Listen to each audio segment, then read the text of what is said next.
Ég nokkuð viss að þú hafir einhvern tíma upplifað þig yfirgefna eða yfirgefin. Kannski var það þegar börnin fóru heima. Kannski var það þegar foreldrarnir dóu. Kannski var það þegar þú skildir. Kannski var það vegna þess að þú misstir einhver úr ótímabæru andláti. Kannski var það vegna þess að þú höfðu vinslit, deilur, ósætt. Ég er líka nokkuð viss að hvort sem að þú upplifðir þig þannig að það var bara hluti af gangi lífsins eða vegna þess að það ástæðan var áfall, þá var það gott.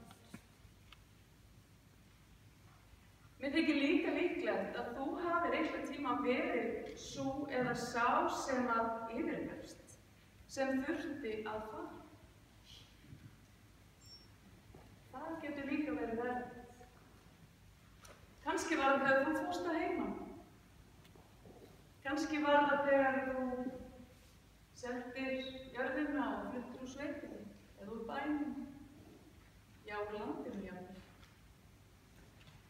Kannski var það vegna þess að þú þurftir að koma þér úr sambandi sem var ekki gott fyrir þig.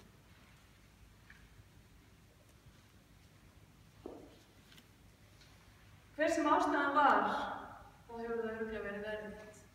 Kannski þurftir að skipta vinnu, kannski þurftir að hækka umhverfisum hafs. Ég hef upplifað bæði. Mér hefur verið hafnað og það var vont. Ég hef þurft að koma mér út úr erfiðum samböndum og það var líka erfitt. Þetta er bara erfitt á ólíkan hátt. Við heyrum í dag fólk sem var yfirgefið. Það var yfirgefið í annað sinn af vini sínum. Við heyrðum líka mann sem þurfti að yfirgefa. Hann þurfti að yfirgefa vini sína og þær aðstæður sem hann þekkti. Og það er sú hlið sem við langar svolítið til að tala í dag. Það að vera sá eða sú sem yfirgefir eða þarf að yfirgefa. Tími Jesú var kominn. Og það síðasta sem hann gerir áður en hann fer er að hann skammar lærisveinana. Hann skammar vini sína fyrir að hafa ekki trúað því þegar hann var upprisinn og þeir hafa ekki staðið sig nógu vel og svo peppar hann og svolítið upp og svo þegar. Ég geti ímyndað mér að hann hafi verið í erfiðri stöðu. Það er erfitt að vera sá sem fer. Það er erfitt að fara á meðan veislan stendur enn yfir. Það er erfitt að fara frá þeim sem okkur þykir vænt og úr aðstæðunum sem við þekkjum. Ég veit ekki með ykkur en þegar mér líður illa og þegar það er mikið álag á mér, þá brýst það oft þannig út að ég verð pirruð og leiðinleg við þau sem ég þykir vænt. Við þau sem ég ætti síst af öllu að vera leiðinleg við og þau sem ég ekki skilið. Ég finnst ekki ólíklegt að eitthvað þess að það hafi gert þegar Jesús var svona leiðilegur við lærisveinana sína rétt áður en hann fór. Kannski var hann líka bara ósáttur og sár við þá yfir að þeir hafi ekki brugðist betur við þegar hann dó og reis upp frá dauðum, en ég meina, það eru ekki alveg eðlilegar aðstæður og kannski ekki alveg að krefjast þess að fólk bregðist bara fullkomlega rétt við. En stundum verða tilfinningarnar að fá að tala og skynsemina að fara. Þarna var tilfinningarnar að tala. Jesús þurfti að fara. Tími hans var kominn til þess að treysta. Tími hans var kominn til þess að treysta því að lærisveinarnir, vinir hans, já við, tækjum við. Það var kominn tími til að treysta okkur. Að við myndum þroskast, við myndum fá pláss til þess að verða þær myndugu manneskjur sem okkur er ætlað að vera. Án þess að Jesús hafi verið með okkur og gripið inn í allar aðstæður. Án þess að Jesús væri andandi ofan í hásmann. Það var komin tími til að treysta.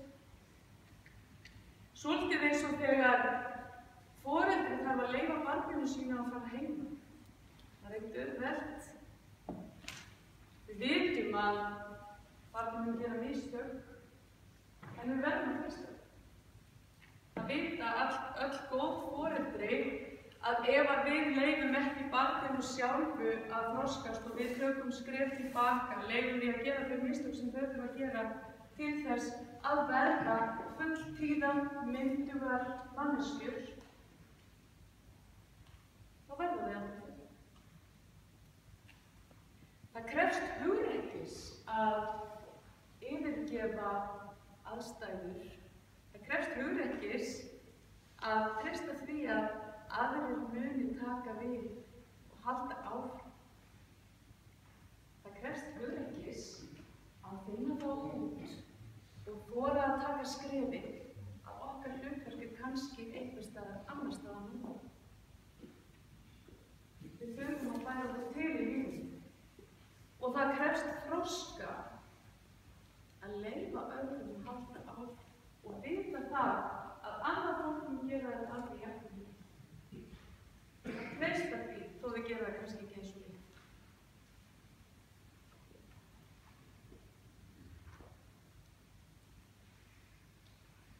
Ég líti á það sem hina endanlegu trausts yfirlýsingu Guðs að Jesús fór á uppstigninguna.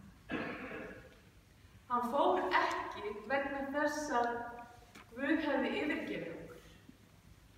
Hann fór vegna þess að Guð elskaði. Guð elskaði okkur svo mikið að Guð vildi gefa okkur pláss til þess að velja sjálf. Guð vildi gefa okkur frelsi til þess að velja og þroskast og verða þær manneskur sem við þurfum að vera.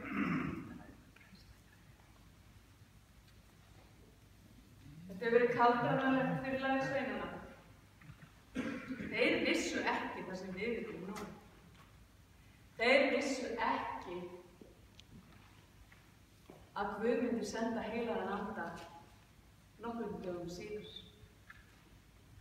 Þeir vissu ekki að Jesús var ekki að yfirgefa þau endanlega.